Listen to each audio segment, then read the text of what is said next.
So, good evening, everyone.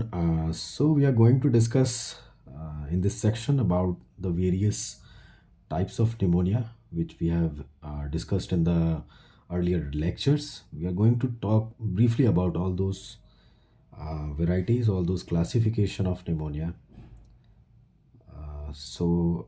इसमें सबसे पहले जो आएगा, ये निमोनिया लेक्चर सीरीज ही चल रहा है, इसमें सबसे पहले आएगा that is the prevention of community acquired pneumonia. What is cap?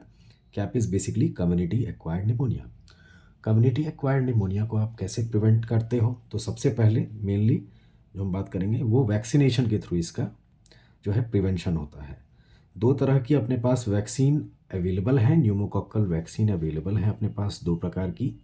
उसमें से सबसे पहला होता है that is pneumococcal polysaccharide vaccine 23 and दूसरा आता है न्यूमोकॉकल कॉन्जुगेट वैक्सीन 13. ठीक है. जो इन्फ्लुएंज़ा के लिए जो वैक्सीन्स होती हैं वो दो प्रकार की हो सकती हैं. एक तो इनएक्टिवेटेड या किल्ड फॉर्म हो सकता है which is mainly given intramuscular route से देते हैं. दूसरा लाइव एटीन्यूएटेड फॉर्म होता है जो इंट्रानेजल स्प्रे के माध्यम से देते हैं. इन्फ्लुएंज़ा के जो ये तो जो वैक्सीन्स हैं दो प्रकार की हैं, इनएक्टिव और किल्ड फॉर्म और लाइव एटीन्यूएटेड फॉर्म. दोनों के रूट्स अलग अलग हैं एडमिनिस्ट्रेशन के, एक का इंट्रामस्कुलर है, एक का इंट्रानेजल स्प्रे है. ठीक है. अब जो हम बात करेंगे दैट इज़ जो हमारा मेन मुख्य ये है दैट इज़ इंट्रानेजल स्प्रे. जो इन्फ्लुएंज़ा हमने बात करी, इन्फ्लुएंज़ा की वैक्सीन की इंट्रानेजल रूट से लाइव एटीन्यूएटेड फॉर्म देते हैं. ठीक है. जो वैक्सीन का ये फॉर्म है वो कौन से केसेस में देंगे, जैसे कि पेशेंट इंक्रीज्ड एज का है तो देंगे. उसके अलावा अगर पेशेंट प्रेग्नेंट है तो देंगे. सीओपीडी पेशेंट्स में प्रेफर्ड होता है. ठीक है. उसके बाद जो अपना आता है दैट इज़ नोसोकोमियल निमोनिया, जो कि एक खुद में ही बहुत ही बड़ा टॉपिक है. Nosocomial pneumonia. नोसोकोमियल निमोनिया क्या होता है कि जो पल्मोनरी इन्फेक्शन है जो 2 दिन के बाद डेवलप होता है हॉस्पिटल एडमिशन के, more than equal to 2 days का क्राइटेरिया है. तो जो पल्मोनरी इन्फेक्शन है that develops more than equal to 2 days after hospital admission. Nosocomial pneumonia के क्या क्या कारण हो सकते हैं? आप basically we are going to talk about the causes of nosocomial pneumonia. We have Pseudomonas aeruginosa as first. Second में आता है स्टैफ ऑरियस. थर्ड में आते हैं कुछ अपने एंट्रो बैक्टीरियसी ग्रुप वाले, इकोलाई और क्लेप्शियला वगैरह.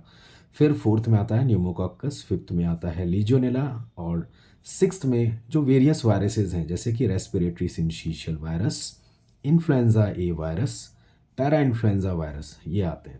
आप डायग्नोसिस की बात करें नोसोकोमियल निमोनिया को आप डायग्नोज कैसे करोगे? तो this is a big task. तो how do we diagnose the nosocomial pneumonia? तो एक तो मेथड है that is by Gram staining of the sputum या बाल फ्लूइड जो भी अवेलेबल है उसकी ग्राम स्टेनिंग करो. और दूसरा जो है डायग्नोसिस के लिए दीज आर क्लिनिकल फीचर्स. तो क्लिनिकली कैसे डायग्नोस करेंगे? तो patient will present with new onset of fever along with leukocytosis, WBC count बढ़ेगा. स्प्यूटम जो होगा that is purulent sputum. Then there is presence of new progressive pulmonary infiltrates in the right lower lobe.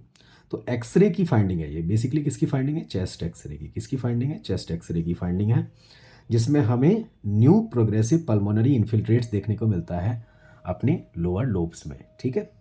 उसके बाद जो आता है that is management of nosocomial pneumonia. Nosocomial pneumonia को दो प्रकार में बांटा गया है. One is the mild disease, एक होता है माइल्ड और एक कैटेगरी होती है सीवियर.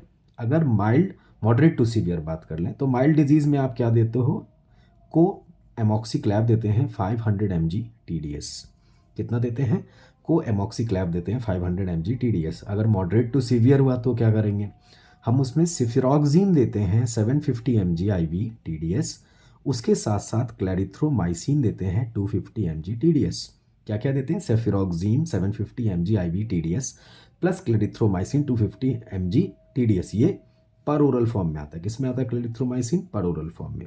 और सेफिरॉक्जीन हम इस केस में क्या प्रेफर करेंगे? इंट्रावेनस रूट वाला प्रेफर करेंगे. This is all about nosocomial pneumonia. Next जो आता है that is our aspiration pneumonia. Next क्या आता है अपने पास? That is aspiration pneumonia.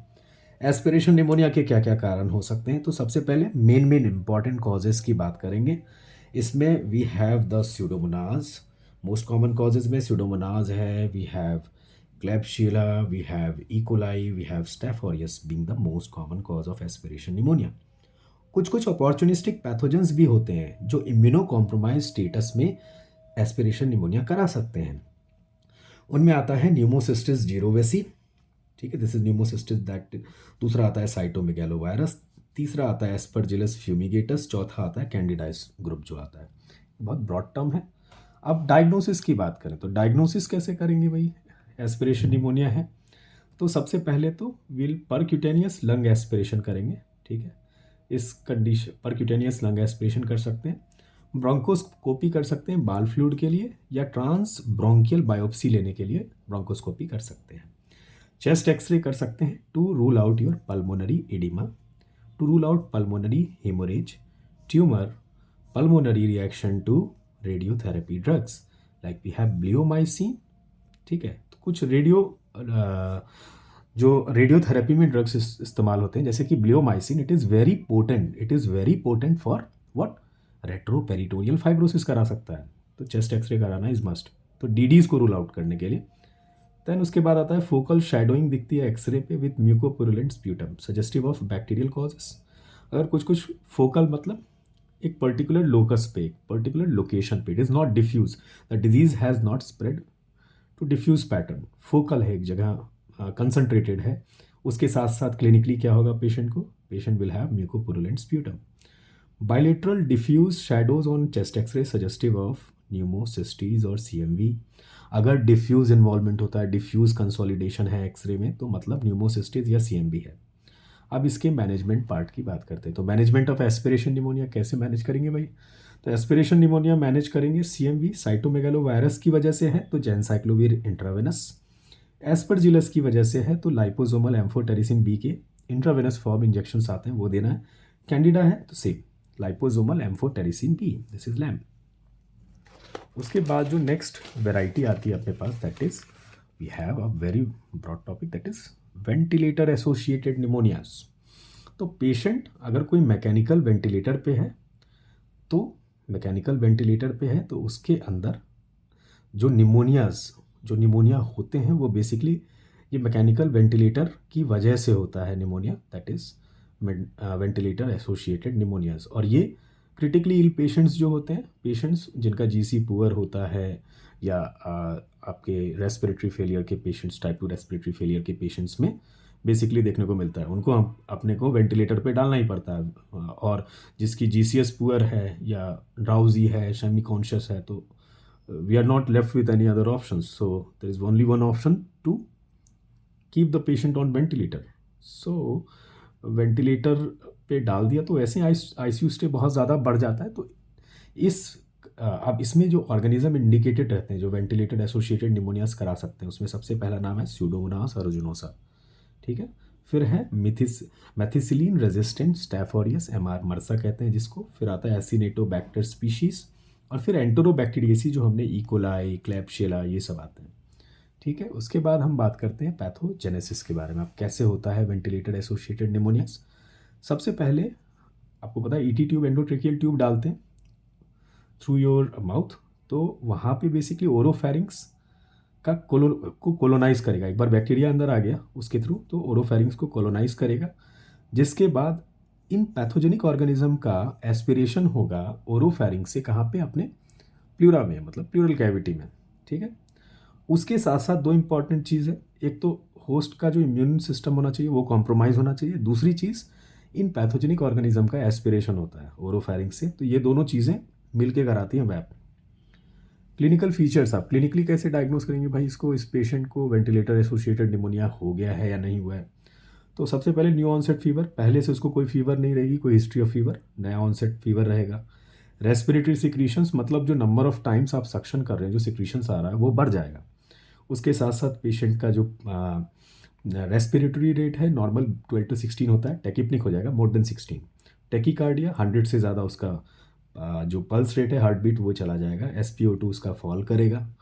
उसके साथ साथ उसका जो मिनट वेंटिलेशन है वो बढ़ जाएगा, ठीक है।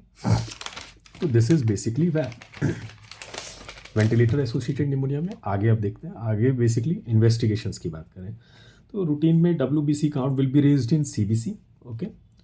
न्यू इन्फिल्ट्रेट्स आपको देखने को मिलेंगे just as same on chest x-ray, ठीक है। फिर एंडोट्रेकियल, अगर हम एंडोट्रेकियल जो एस्पिरेट रहता है सक्शन के दौरान जो आता है, उसको हम दो चीज़ कर सकते हैं, उसको कल्चर और सेंसिटिविटी के लिए भेज सकते हैं कि किस एंटीबायोटिक के लिए जो है वो सेंसिटिव है, ऑर्गेनिज्म का आइडेंटिफिकेशन, और किसके लिए सेंसिटिव है, किसके लिए रेजिस्टेंट है, ये पता करने के लिए। अब नेक्स्ट पार्ट आता है उसका बहुत important part, that is the management part.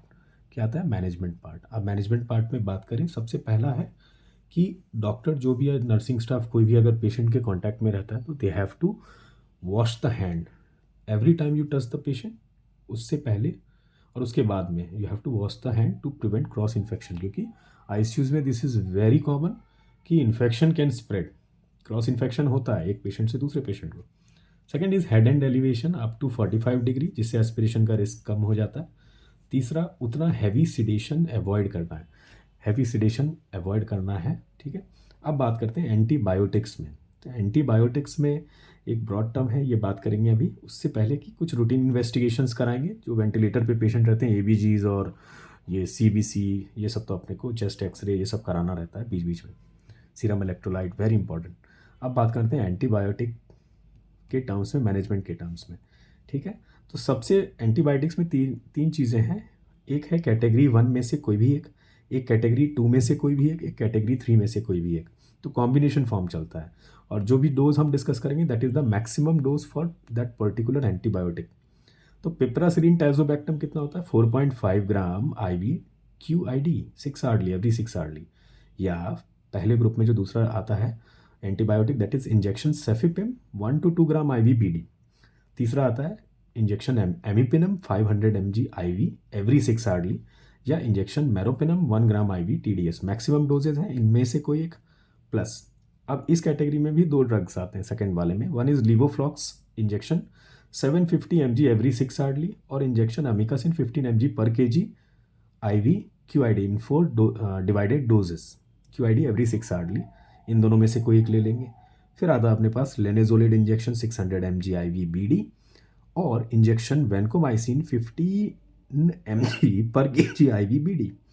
तो इन तीनों कैटेगरी से एक एक एंटीबायोटिक उठाएंगे, उसका एक कॉम्बिनेशन बनाएंगे और दे देंगे।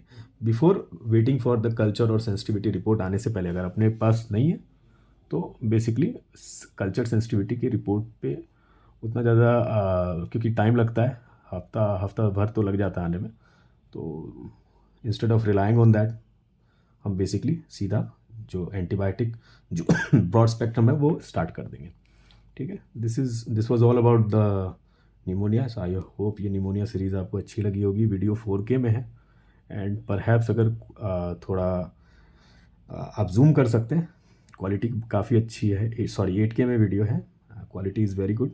सो आप जूम करके भी स्टॉप करके नोट्स वगैरह जो बनाना चाहते हैं बना सकते हैं। कोई भी क्वेरीज हो कमेंट्स में पूछिए, लाइक करिए, शेयर करिए, सब्सक्राइब करिए my YouTube channel. Thank you. This is